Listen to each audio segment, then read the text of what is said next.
Today, we're taking a look at the SIRUI Venus 50mm T2.9 full-frame anamorphic lens. This is the first anamorphic lens I've tried out on this channel, so I'm looking forward to seeing how it performs and if it can produce that cinematic look a lot of people are trying to achieve. This was very kindly sent to me by SIRUI to try out, but as always, all thoughts and opinions are my own. So what do you get in the box? Inside, you'll find, of course, the 50mm lens itself and a pouch. You'll also find a mounting bracket for the lens. So as mentioned before, this is a 50mm lens, but because it is an anamorphic lens, it comes with a 1.6 squeeze factor.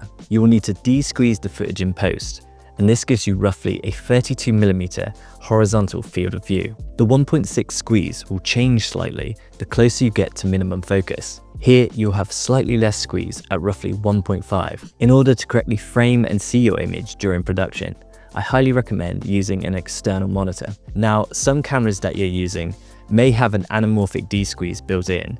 However, it may not offer you a custom option for 1.6. If you're filming on a full-frame camera like me, you'll end up with a 2.84:1 aspect ratio. In post, you'll need to crop the frame slightly to bring it back within range. This is a quick comparison between the 50mm anamorphic and a traditional 35mm spherical lens. This is obviously not an exact comparison, but hopefully it should give you some idea of how they compare. Now, this is quite a sharp lens, from critical focus to even wide open. If it's perhaps too sharp for you, you may want to consider adding in some filtration to soften up your image. The minimum focus distance is 0.75 meters or 2.5 feet, so you're able to get relatively close to your subject, but it's definitely not a macro lens. If you'd like to get even closer, I definitely recommend using some sort of diopter. This lens features 10 aperture blades, which gives you that classic oval bokeh look. One of the easiest ways to spot if something was shot on an anamorphic lens is by the shape of the bokeh. This is often one of the reasons a lot of people choose these lenses,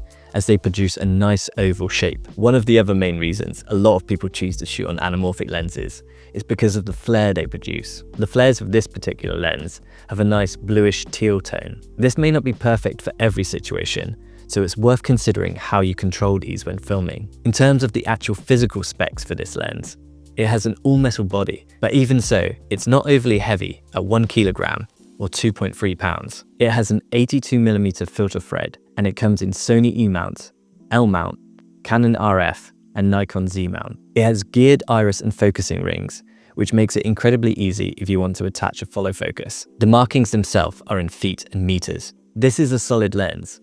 If you're looking to try shooting anamorphic for yourself without breaking the bank, I definitely recommend checking this out. I think the 50mm focal length is a great choice, because once it's de-squeezed and you get roughly 35mm, this gives you enough room for wide angle shots. At the same time, you can get some great close-ups as well. I would say it's a very versatile choice if you're just working with one prime lens. As always, if you have any questions, let me know in the comments below. And if you'd like to see more videos like this, you can carry on watching one of these or subscribe here. I look forward to seeing you next time. Take care.